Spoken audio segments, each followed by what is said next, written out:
Welcome to show miss classes. আজকে আমরা ক্লাসেসে টিটেড paper 2 এর প্রিভিয়াস ইয়ার কোশ্চেনের হিস্ট্রি টপিক থেকে আমরা কিছু কোশ্চেন আমরা এখানে ডিসকাস করব। প্রত্যেকটা কোশ্চেনে প্রত্যেকটা পরীক্ষার জন্য এবং তোমাদের যে পরবর্তী যে কম্পিটিটিভ এক্সামের জন্য খুবই ইম্পর্ট্যান্ট। কোশ্চেনের আনসার বলার সাথে সাথে আমি কিন্তু ওই পার্টিকুলার রিলেটেড থিম বা পয়েন্টের উপরও কিছু ইনফরমেশন বা টিপস তোমাদের সাথে শেয়ার করব। তো চলো দেখে নিই আমাদের আজকের এই কোশ্চেনে আমরা কি কি পাচ্ছি। ফার্স্ট যে কোশ্চেনটা আমরা এখানে পেয়েছি, দ্বিতীয় পানিপথের যুদ্ধে কাদের মধ্যে হয়েছিল? দ্বিতীয় পানিপথের যুদ্ধটা কিন্তু খুব ইম্পর্টেন্ট। কাদের মধ্যে হয়েছিল? বাবর এবং রানা প্রতাপের মধ্যে, আকবর এবং হিমুর মধ্যে, আকবর এবং শেরশাহর মধ্যে, এদের মধ্যে কেউ নেই।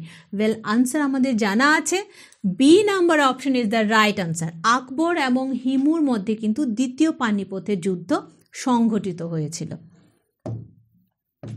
নেক্সট কোশ্চেন, ডান্ডি মার্চ দিয়ে কোন আন্দোলন শুরু হয়? গান্ধীজির ডান্ডি মার্চ কিন্তু একটা বিশাল বড় আন্দোলন, যেটা আমাদের স্বাধীনতা সংগ্রামের আন্দোলনের মধ্যে গুরুত্বপূর্ণ আন্দোলনগুলোর মধ্যে প্রথম সারির মধ্যে পড়ে যায়।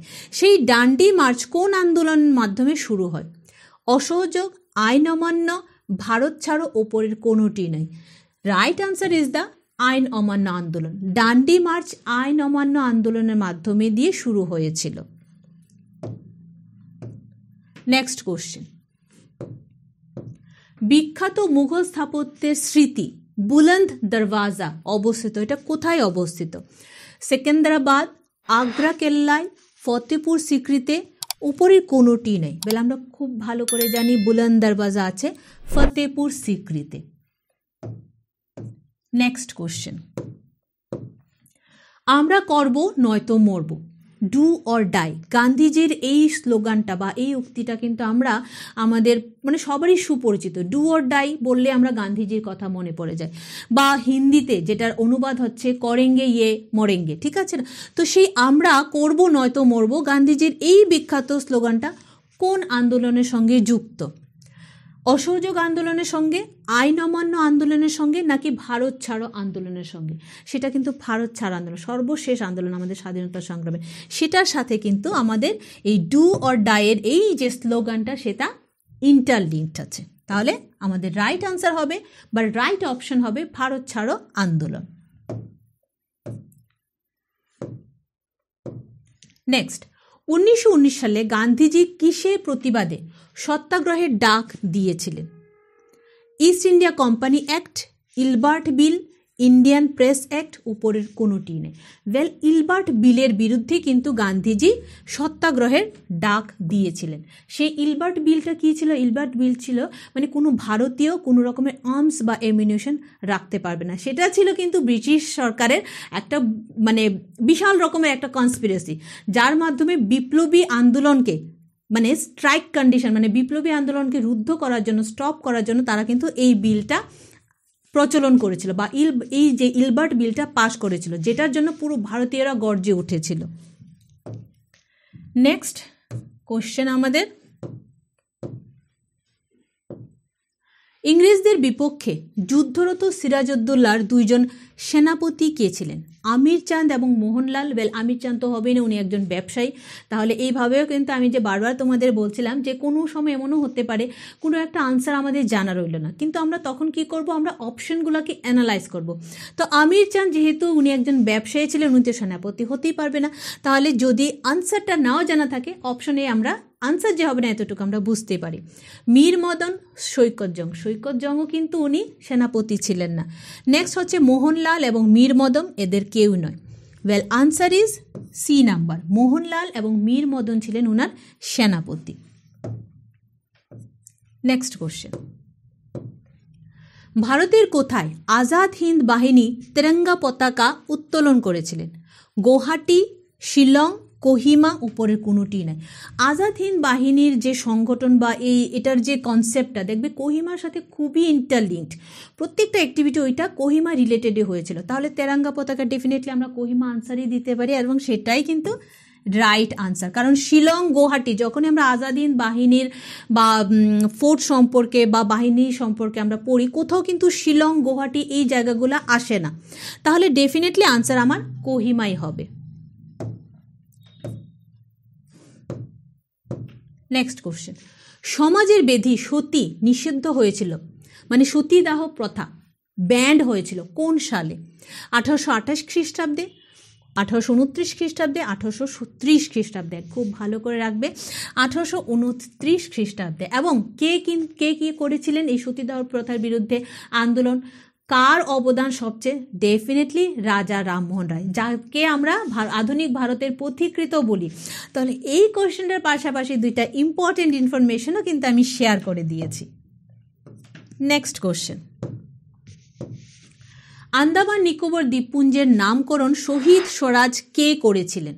ঠিক আছে, ভারতবর্ষের স্বাধীনতা আন্দোলনে আন্দামান নিকোবর দ্বীপপুঞ্জ, আজাদ হিন্দ সংঘ, নেতাজি সুভাষচন্দ্র, এই তিনটা নাম কিন্তু একটার সাথে ইন্টারলিঙ্কড। তো ওই কনসেপ্ট অনুযায়ী এবং সেটাকে সবসময় মনে রাখবে, এবং সেই হিসাবে গান্ধীজি, সুভাষচন্দ্র বসু, বল্লভভাই প্যাটেল এদের কেউ নয়। এখানে আমি বলে রাখি, গান্ধীজি কিন্তু আন্দামান নিকোবর দ্বীপপুঞ্জের মানে এই জায়গাগুলার রিলেটেডে যে স্বাধীনতা সংগ্রাম চলছিল ওটার সাথে উনি কিন্তু কোনোভাবেই লিঙ্ক ছিলেন না। ভারতবর্ষের ইতিহাস, স্বাধীনতা সংগ্রাম এবং গান্ধীজি, এই তিনজনকে যদি আমরা ডিসকাস করি বা ওদের কনসেপ্ট ব্যাপারে বা ওদের সম্পর্কে যদি আমরা পড়ি, দেখবে দক্ষিণ আফ্রিকা আসে, তারপর ভারতবর্ষের বিভিন্ন জায়গা, কিন্তু কোথাও আন্দামান নিকোবর দ্বীপপুঞ্জ কিন্তু আসে না। নেক্সট, বল্লভভাই প্যাটেল, উনি ভারতবর্ষের মধ্যে থেকেই কাজ করেছিলেন, কোনোদিন ভারতবর্ষের বাইরে গিয়ে কিন্তু করেননি।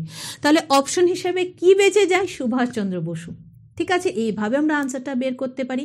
বা পাশাপাশি এই যে একটু আগে বলেছিলাম, এই যে ফরওয়ার্ড ব্লক, আজাদ হিন্দ সংঘ, সুভাষচন্দ্র বসু, আন্দামান নিকোবর দ্বীপপুঞ্জ একদম ইন্টারলিঙ্কড, এই জিনিসগুলো খেয়াল রাখবে। তাহলে আমাদের আনসার হচ্ছে কিন্তু B number, that means Subhas Chandra Basu, Netaji. খুব সহজ একটা কোশ্চেন, কের পূজা একটা গুরুত্বপূর্ণ উৎসব। এই কোশ্চেনগুলো আসলে আমার মাথায় একটা কোশ্চেনেই চলে আসে, বা একটা জিনিসে আমার মনে পড়ে যে রিয়েলি যদি কিছু কোশ্চেন এইভাবেই চলে আসতো। তো কের পূজা একটা গুরুত্বপূর্ণ উৎসব কাদের?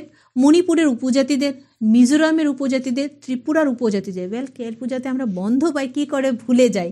Definitely answer is C number option, ত্রিপুরার উপজাতিদের উৎসব কিন্তু এটা। নেক্সট, কখন মুন্ডা বিদ্রোহ শুরু হয়েছিল?